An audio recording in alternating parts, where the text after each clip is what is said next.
हाय नमस्कार, विवेक गुप्ता थॉट्स में आपका स्वागत है। और देखिए, आपको पता ही है कि I am not a professional journalist, तो मैं कुछ वीडियोस कभी कभार 2 दिन बाद बनाता हूँ और शायद इसीलिए उतना रिस्पांस कह लीजिए या व्यूज़ नहीं आते, बिकॉज जो प्रोफेशनल लोग हैं वो तो हाथ के हाथ लाइव बना रहे हैं।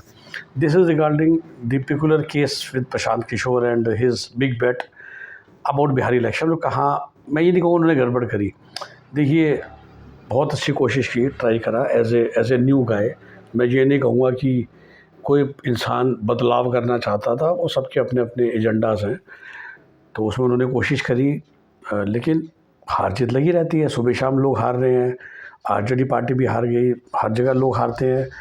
बट प्रशांत के साथ दिक्कत क्या हो गई है कि Prashant had a very successful career, और उसके इस वजह से मैं आपको जो दूसरा सिखाना चाहूँगा कि लर्निंग क्या है इस एपिसोड से। तो देखिए, यू नो दो तरह से ना आप टारगेट सेट करते हो या गोल सेट करते हो। एक होते हैं बड़ा ही क्वालिटेटिव। क्वालिटेटिव ये था, अभी तक हमने मदद करी किसी की, हमने मदद की। और क्वांटिटेटिव होता है जब बड़ा ही स्पेसिफिक होता है, जैसे स्टॉक मार्केट में मैंने किसी को टिप दी कि ये खरीद ले, तो भाई महीने में 2 महीने में बिल्कुल ही पता चल जाएगा ना कि what is the percentage increase. उसमें कोई क्वालिटेटिव मेजर नहीं है, कोई स्टोरी नहीं है, सिंपल है हाँ या ना।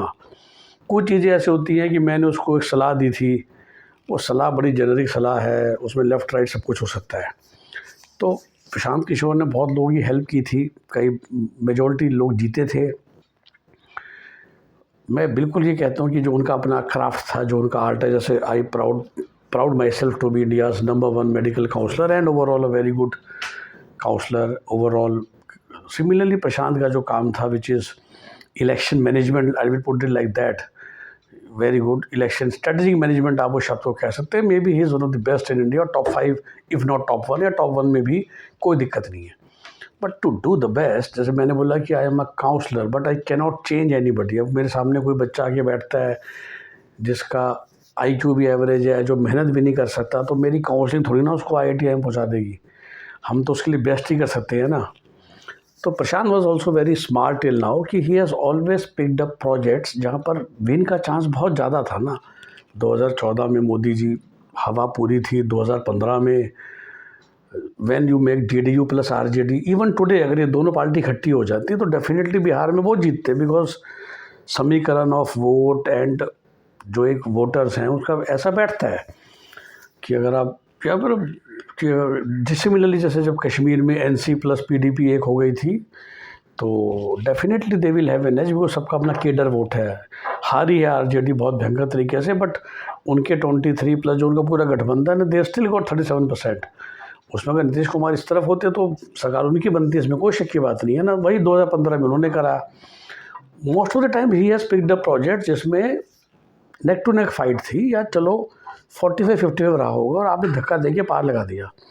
अब इन्होंने अपने लिए प्रोजेक्ट पकड़ लिया, कौन सा, जिसमें यू आर एट 0, राइट। ये है गड़बड़। This is again a larger learning from there. कई बार ये होता है कि हम दूर से देखते हैं कि वो स्टार सेल्समैन है, पर वो स्टार सेल्स पर्सन इसलिए है बिकॉज ही और she is in the right segment.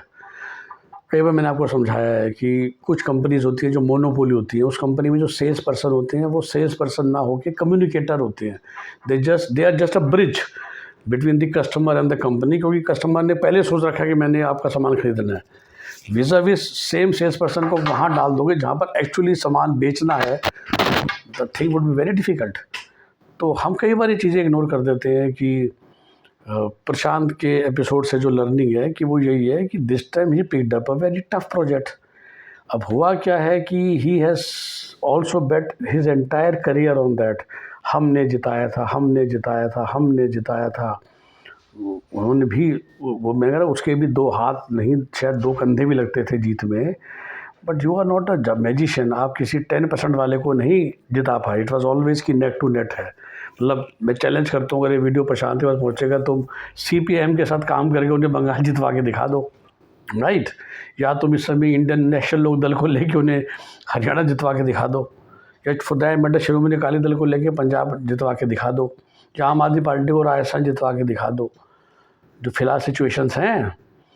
तो वो ही है, या कांग्रेस को ही आंध्र जितवा के दिखा दो, नहीं हो पाएगा। तो he will pick up either Chandrababu Naidu और जगन। सिमिलरली उड़ीसा में ठीक है, तुम बीजू जनता दल का साथ दोगे, they only lost by a margin ना, तो थोड़ा सा ठीक है धक्का लगेगा, प्रॉपर मैनेजमेंट होगी, निकाल लेंगे। झारखंड में झारखंड मुक्ति मोर्चा और बीजेपी नेटू ने, अगर तुम वो स्टूडेंट यूनियन जो है उसको जितवा दो, जो महतो है भाई साहब, समझे बात को, तो वो ये will not take up those projects. But Bihar में उन्होंने वो प्रोजेक्ट को पकड़ लिया, अपने आप को जिताने के लिए पूरी मेहनत की, लेकिन जीतने के लिए 2-3 बड़ी बातें बोल दी। तो लोग कह रहे हैं कि यार क्या ज़रूरत थी, जेडीयू को 25 सीटें नहीं आएंगी और नीतीश कुमार सीएम नहीं बनेंगे। वो इसलिए because again a very good politician, he new कि मुझे वो डर फैलाने की कोशिश कर रहे थे जेडीयू के केडर में। तो आरजेडी में तो फैला पा नहीं रहे थे because of Tejashwi and all that. तो वो ये था कि भाई जो जेडीयू का कोर वोटर है, जो उनका कार्य करता ग्राउंड लेवल पे, वो शिफ्ट हो जाए जनस्वराज में, तो उन्हें वो धक्का लग जाता, और वो नहीं लग पाया। तो इसी वजह से वो परफॉर्मेंस उतनी नहीं आ पाई जितनी वो उम्मीद कर रहे थे, क्योंकि वो जेडीयू का केडर लेफ्ट से राइट नहीं हुआ। पर्पस ये था स्टेटमेंट देने का, otherwise I am sure he doesn't have any personal grudge against anybody. लेकिन उनकी बेट ये थी कि इस तरफ हो जाएगा। अब प्रॉब्लम ये है कि उन्होंने ही अपने बार अपने इतने हाई रखे हुए हैं कि 2-3 जगह पर जोश जोश में ये स्टेटमेंट भी दे दी कि जेडीयू से 25 से ज़्यादा आगे तो हम राजनीति छोड़ देंगे। मतलब वो स्टेटमेंट भी उन्होंने शायद इसलिए दी क्योंकि वही मैंने कहा था कि वो जेडीयू केडर को लेफ़्ट से राइट करना बहुत ज़रूरी था, और जेडीयू केडर लेफ़्ट से राइट होता तो कुछ और सपोर्टर भी लेफ़्ट से राइट होते। मतलब फिर शायद बीजेपी एनडीए को लगता वोटर को कि हम हार रहे हैं तो चलो आरजेडी ना आ जाए तो हम प्रशांत के साथ हो लेते हैं। तो that was his game plan. तो उस चक्कर में दे दी हैवी स्टेटमेंट्स। अब वो हैवी स्टेटमेंट की दिक्कत है, he is again a man of his world, very very respectful and very very somebody ना with very high self esteem and self respect, तभी वो इतना सारा काम कर पाता है। अब वो सेल्फ रिस्पेक्ट और सेल्फ एस्टीम इतनी हाई है कि वो जो इतनी बड़ी गलती हो गई है, और साथ में आपको पता ही है, जो मैंने कई दोस्तों को बताया, आई थिंक जब से उनका जो पार्टी के अध्यक्ष थे मिस्टर उदय, उनका भी निकल गया था कि 12वीं पास है, उसका इलेक्शन रिजल्ट कोई खास ज़्यादा नहीं है, but I think I was personally able to see उनकी ही लॉस्ट हिज एनर्जी जब मीडिया ने वो निकाल दिया कि वो उनका पार्टी अध्यक्ष भी 12th पास ही है, क्योंकि वो सारा जो गेम था अगेंस्ट तेजस्वी वो फेल हो गया। तो समझाना मैं चाह रहा था कि प्रशांत किशोर के लिए बड़ी दिक्कत ये हो गई है कि he is not the typical ढीठ पॉलिटिशियन, कि ठीक है जो से बोला था रात गई बात गई, because election management was his core competency, core work. और वो जेडीयू की 25 सीटें और नीतीश सीएम नहीं बनेंगे, वो इतनी बड़ी बातें बोल दी उन्होंने कि अब उससे पीछे हटना या उसको किसी भी तरीके से डिफेंड करना बहुत मुश्किल हो जाएगा। And I think personally speaking, मतलब कोई मुझसे पूछा था कि तुम क्या सलाह दोगे, कोई सलाह नहीं है। आई थिंक यही वो सिचुएशन हो जाती है जब बंदा हेल्पलेस हो जाता है।